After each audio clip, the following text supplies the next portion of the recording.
Greetings and welcome back once again. This is an addition to the conversation that we've been having. I have heard your request. Let's talk about colorism. And I want to get a little bit of foundation on colorism in Jamaica, right? This is a book called Jamaica in Slavery and Freedom, History, Heritage, and Culture, UE Press, all right? Um, yes, it's by Glenn Richards and Kathleen E.A. Monteith. All right. And so I want to look at the foundation of the culture, which is how you got here, what were you doing here, who were the overseers, who were the colonizers, because this all plays a part into what we're experiencing today. If we don't know we past, we don't know where we're going, right? So in chapter 4, and this is going to be multiple parts, so I'm not going to inundate you with a lot of information. I'm going to do it a little and a little. Not a place for whites, demographic failure and settlement in comparative context, Jamaica, 1655 to 1780. Remember I said a couple of episodes ago that the Caribbean experience is a little bit different from the mainland American experience because of the interface between the colonizer and the colonized. In America, there was more of a integration of the colonized because this was where they lived. But in the Caribbean, it was kind of a satellite office, right? So that whole plantation culture that existed to the extent that it existed in mainland America didn't exist like that there. They were ruling from a distance. They were ruling in their respective locations, right? So this chapter, not a place for whites, right? Let's go. It says, and this is by Trevor Bernard. It says, what was distinctive about the British West Indies island in the 18th century was their failure to become settler societies. That was my noted space. And their reliance on the exploitation of African slaves for their prosperity. Okay. Every British colony, of course, was exploitive of environment and people. What's the best crop to grow here? First, they went to Hispaniola and they were looking for gold, and they went to South America, and then they were like, what's the best thing we can grow here? And later on, they say, oh, we can grow sugar, and they go to Jamaica and they exploit the land for whatever it is that the cash crop that they can use to enrich themselves. Every British colony, of course, was exploitive of environment and people. Every colony also had settlers, residents faced with the problem of organizing an unfamiliar landscape and creating new social forms. This is important because what we experience today, our foreparents, our grandparents, is built upon the social forms, the laws, the culture. The culture is birthed out of this that we're reading right now. Let's continue. Moreover, settlers and sojourners coexisted in every colony. Some people came and left because it was like a gold rush, like the gold rush that they had in California. Oh, me, you say you can't make money. Oh, me, you say this can't go on. So all of these ambitious people, entrepreneurial spirit, colonizing peoples came over to see what can go on. Some stayed, some left, some tried to set up shop, some failed, some succeeded, right? Not every person who moved to New England intended to stay. Not everyone in the Caribbean intended to move on.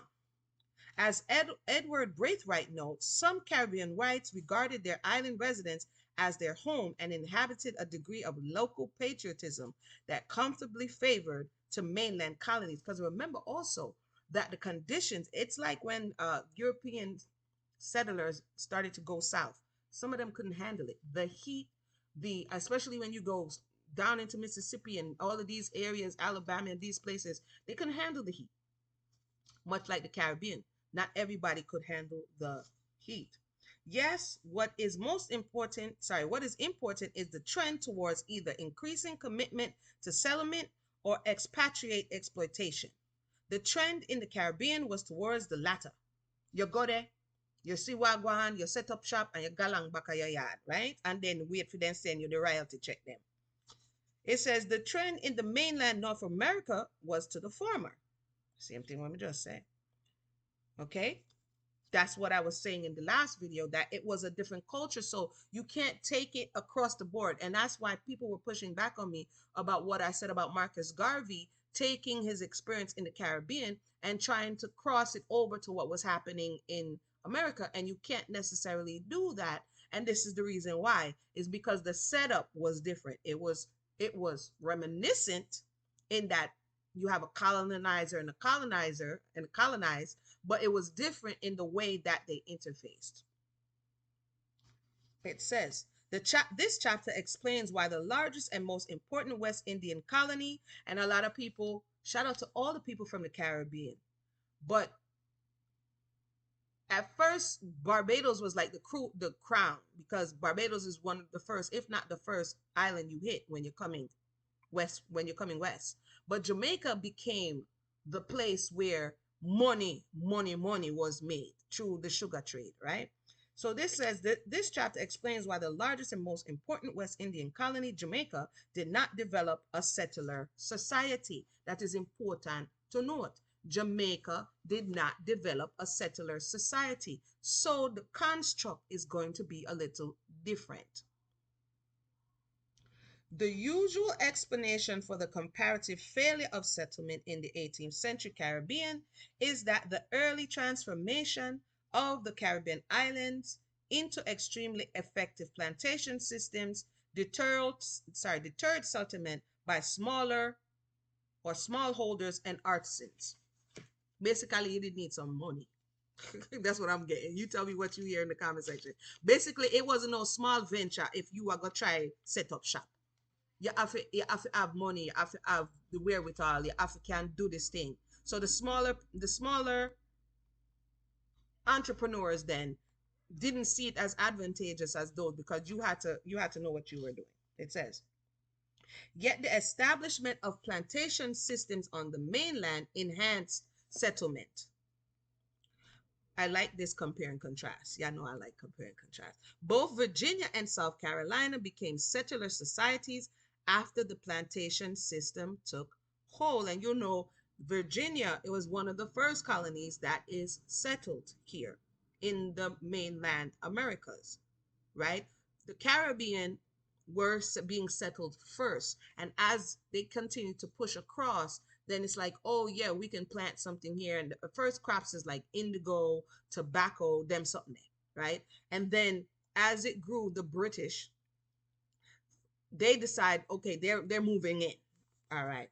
The central reason why effective white settlement in the British Caribbean failed was that a naturally increasing native-born white population did not eventuate.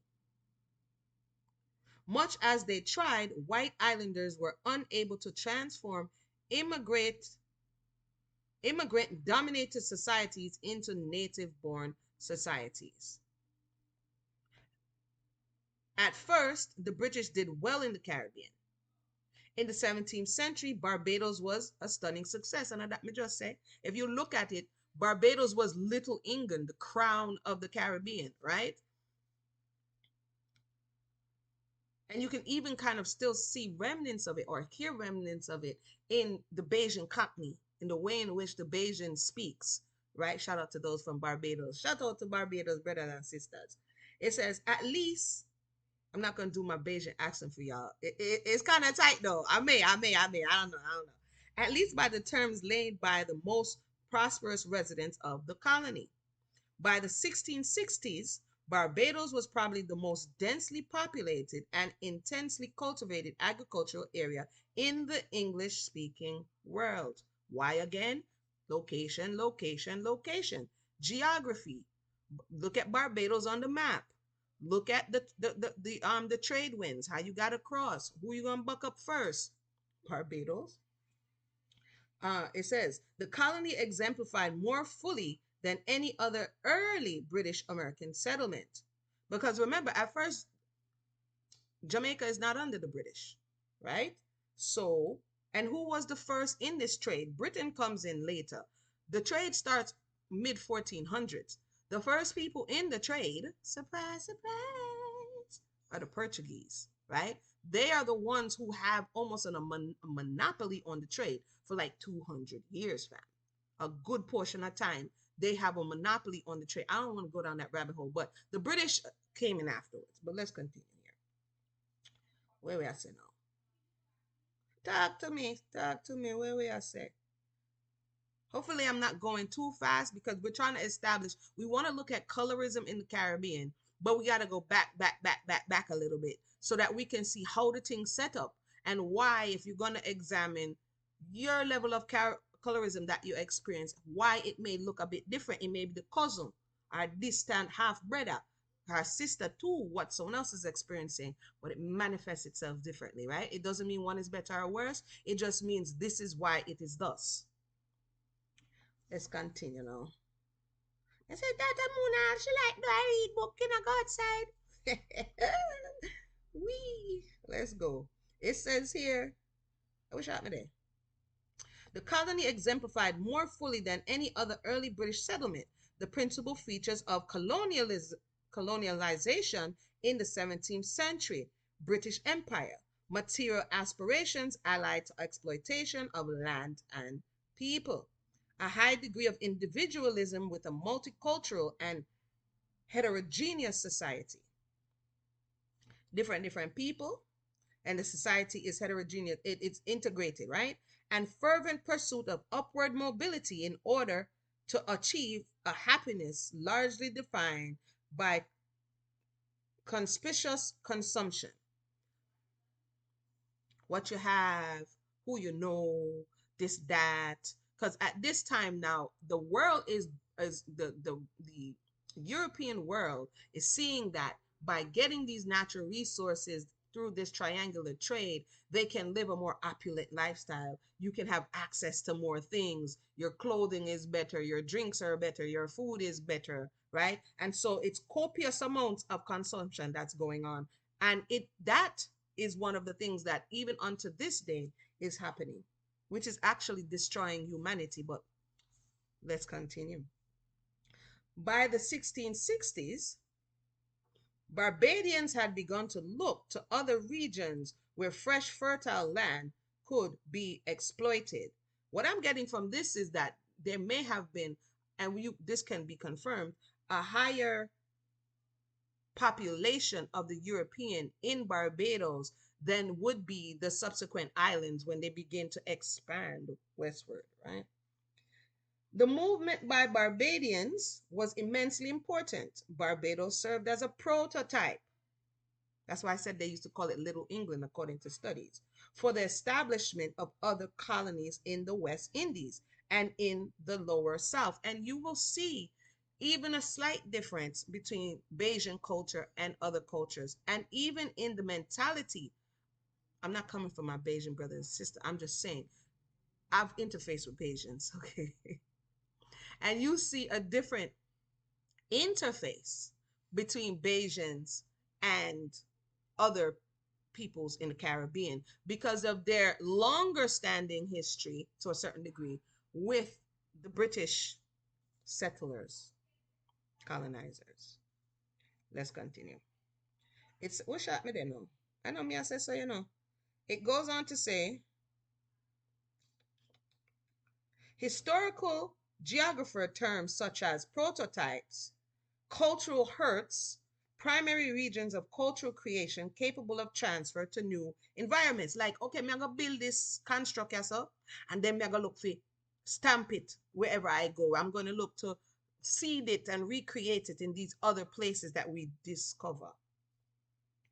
It says here Barbados had a particular culture similar to that of another primary cultural hearth, Virginia, but with heavier mortality, a more intense concentration on plantation agriculture, a firmer commitment to slavery, a greater acceptance of high ratio of blacks to whites. This is important because a lot of the beginning laws that started the construct, the societal construct that we later experienced came out of Virginia, right? Like, for instance, one of the laws that said, British law said that the condition of the child follows the father, okay? In Virginia, a woman sued for maintenance because her father was white. And the lawmakers decided, we gonna shut this door. So they separated from British law and they began to say now that the condition of the child follows the mother. And this is where this perpetual slavery conversation comes in, because it's no more that it's your father's child, it becomes your mother's child. So this is just one example of what Virginia was instrumental in. So when they say that Bayesian culture is closely related to Virginia, the only difference is America did not want the ratio of black people to exceed the ratio of white people. But they're saying here, and again, black and white as a construct, because I don't, who is black and who is white. That is a construct that was made to kind of categorize people, right? But and then I'm gonna cut this video because we're gonna come back again, right? I'm just starting off to show how we got to where we are. It says, where am I? It says that Virginia, but with a heavier mortality, a more intense concentration on plantation agriculture, a firmer commitment to slavery, and a greater acceptance of high ratio of blacks to whites. Barbadians spread their distinctive culture to the Leeward Islands, to Jamaica, and to the continental colony of South Carolina. One thing we realize is some people think, oh, when you were dropped off on a certain island, you stayed there. Sometimes they were moving bodies in between islands, right? So let's go on a little bit and then I'm gonna stop after that. The Barbadians who moved to Jamaica, are they talking about the European Bajans? So just Europeans who were living in Barbados in the 1660s, and to South Carolina in the 1670s, wanted to establish economically flourishing plantation societies. So we're talking about the Europeans, right? And to create settler societies based on the Barbadian model. Like I said, America was the latter. It didn't, actually, South America got the most of enslaved peoples. The Caribbean is the prototype, as we're hearing, and then that was transferred over to the mainland. It says here, the increase in the black population there was matched by an enormous growth in the white population. For under 7,000 whites in 1710 to 87,000 by 1780. So in the space from 1710 to 1780, in the space of 70 years, it grew exponentially, my apologies, right? In Jamaica, by contrast, the white population stagnated at 8,000 for over half a century before slowly increasing in the second half of the 18th century to 18,000. So it only grew by 10,000. It, again, this has to do with the culture, because who's in Jamaica? The Comorantes, the refuse, the spirited, the angry. The Jamaica had a reputation that, and this is also that what goes into the levels of culture that we experience, right? We can't negate any of this if we're really trying to understand the difference in Jamaica, the difference amongst the Caribbean, the difference amongst the Caribbean to America. All of these little tidbits are important. Jamaica, even amongst the Caribbean, when you're talking about, because it was economy, when you're talking about first grade, second grade, like you're grading a something, a grading diamond system, grading goods, they were trading people as goods and services, right? So when you grade, the gradation of the quality or the caliber of people, America gets a different grade of people. And I know sometimes it's hard to hear, but it's okay. We're going to move through it, right? Jamaica gets a reputation of getting a certain kind of spirit and personality, right? And it was not necessarily the most advantageous place for a lot of Europeans to settle. It says in Jamaica, by contrast, the white population stagnated at 8,000 for over half a century, 50 years. That means they're talking. It's like you're going to go and migrate to a place and you're talking like, no, sir, I'm not go over there, I'm not move on that side there because whatever conversation is going on, before slowly increasing in the second half of the 18th century to 10,000, and by 1774, and 30,000 by 1812. But the slow and gradual increase of white population in Jamaica was too little and came too late. That means they couldn't necessarily develop the society that they developed in Barbados or even in the Eastern Seaboard, Virginia, those places, the beginning colonies. It didn't take hold. That means that the culture of the African, the culture of the import would have been stronger in these places because they did not have enough European influence to totally wash it out. Tell me what you think. This is where me I surmise from when me I read and have read. By the late 18th century, the ratio of blacks to whites was too high. Some people say, people say about Jamaica, let's even say converse to America, you guys were able to hold on to your culture. They're telling you why. They're telling you why right here. Why is because there wasn't enough. The miscegenation, as they call it, the mixing of the races, wasn't enough to totally wash out Jamaican culture. Okay. It says the failure of the this word here, Europeanization, too evident, and the dominance of immigrants and expatriates too great for patterns of development to be altered. And that me just say, in layman's terms. This is why you cannot just on its face compare the two. This is why even it's not gonna say they weren't influenced, but not to the degree that your totality of your culture was taken away. A lot of that kind of comes later through influence, another influence, but not at the beginning, because we're talking about 1800s, right? White Jamaicans' inability to move from a colony of exploitation to a colony of settlement in the late 17th century and the first half of the 18th century doomed white settlement efforts. I'm going to stop there because that was a lot, but hopefully we were able to break it down to get an initial foundation of what sets Jamaica apart when you talk about the culture that later comes out, the music that later comes out, the trend setting that later comes out. It comes out in that way for a reason. For a reason. So with that said, if you enjoy this, let me know in the description below. Me enjoy it. Me can read history book like we are read something where you understand where like we are read fiction but a reality. So let me know how you like it in the description below, and I will be back again, pick up from where we left off, talking about the foundation of why we need to understand generally what happened and specifically why are we thus. All right. Oh, backside, but forgot commercial. Let me go commercial. Continue to support Island Twist and let me know in the description below. One.